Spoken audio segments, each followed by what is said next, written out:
Saudaraku, mutiara iman terkasih,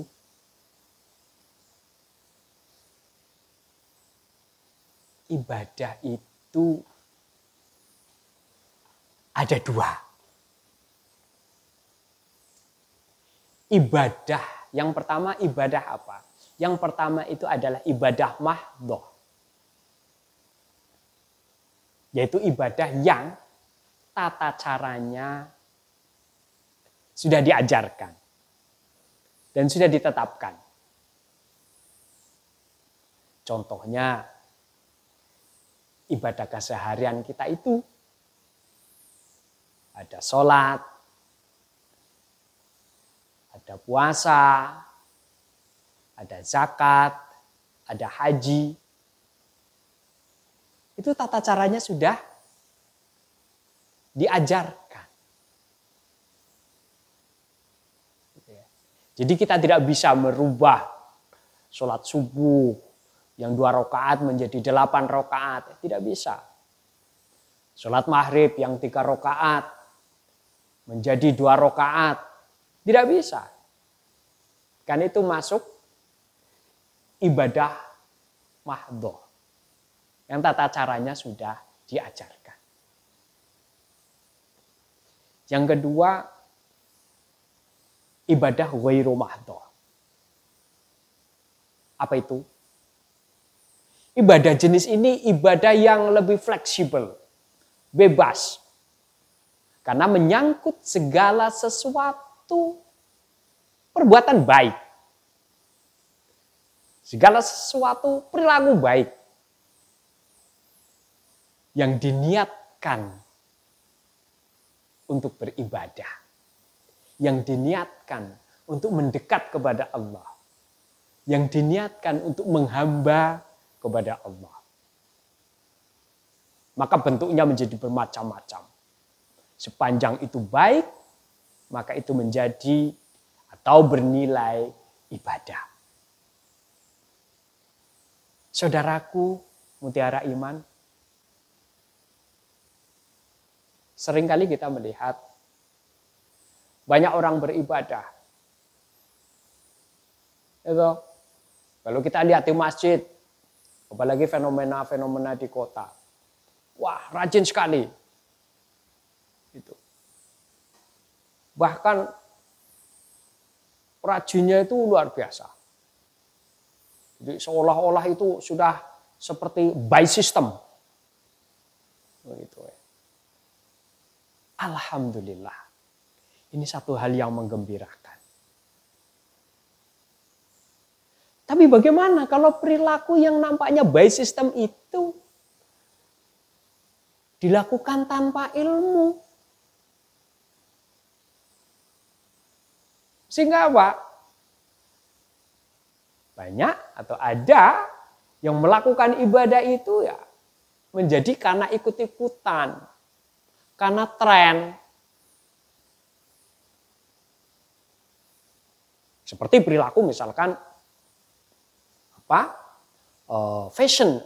Nah, fashion itu lebih banyak kepada wanita ya. Kalau laki-laki kan fashionnya tidak sedetail wanita. Kalau wanita tidak dengan ilmu, maka dia ketika berfashion itu menganggap bahwa apa yang dia lakukan itu menutup aurat itu tidak lebih hanya sekedar fashion. Hanya sekedar rutinitas. Ikut-ikutan. Wah, teman-temanku pakai jilbab, maka dia ikut-ikutan pakai jilbab. Sehingga jilbabnya menjadi jilbab yang aneh-aneh begitu.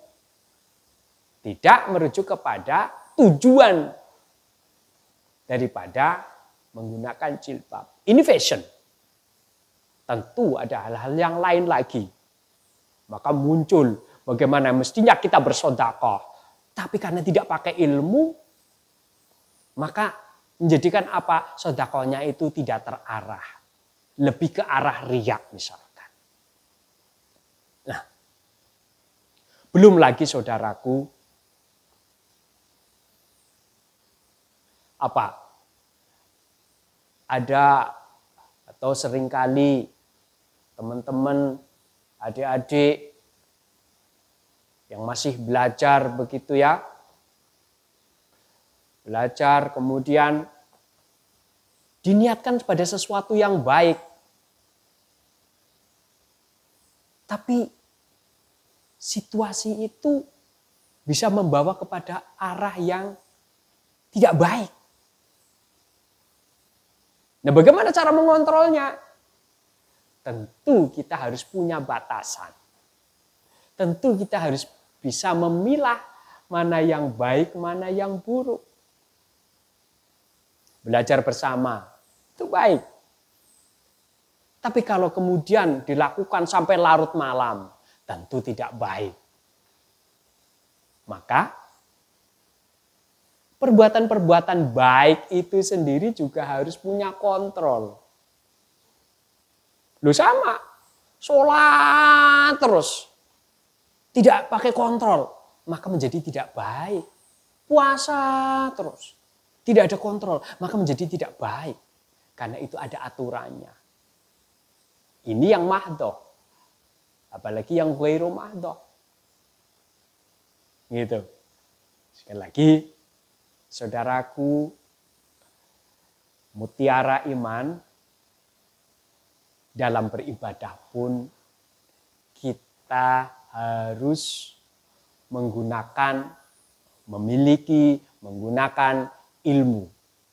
Supaya ibadah kita itu betul-betul sesuai dengan tujuan daripada ibadah itu, serta merubah perilaku kita menjadi perilaku yang sesuai dengan ajaran agama, dan akhirnya mendapatkan ridho Allah sebagai khairun nas. Demikian, saudaraku, mutiara iman terkasih, mudah-mudahan sedikit apa yang saya sampaikan bisa menjadi renungan yang baik. Demikian, akhirul kalam. Assalamualaikum warahmatullahi wabarakatuh.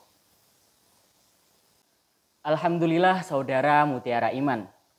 Kita sudah mendengarkan penjelasan yang sangat mendalam tentang tema kita, yaitu peribahasa ibadah tanpa kulit. Semoga kita semua tidak hanya rajin beribadah saja, melainkan rajin juga dalam membenahi hati. Karena ibadah yang sungguhnya adalah ibadah yang menghidupkan, bukan sekedar gerakan tanpa makna. Terima kasih kepada Bapak Ambar Hermawan MSI yang telah memberikan ilmu dan cahaya kehidupan. Semoga menjadi pemberat amal kebaikan bagi kita semua ya saudara. Saya Irsad Muhsin mewakili tim yang bertugas pamit undur diri. Wassalamualaikum warahmatullahi wabarakatuh.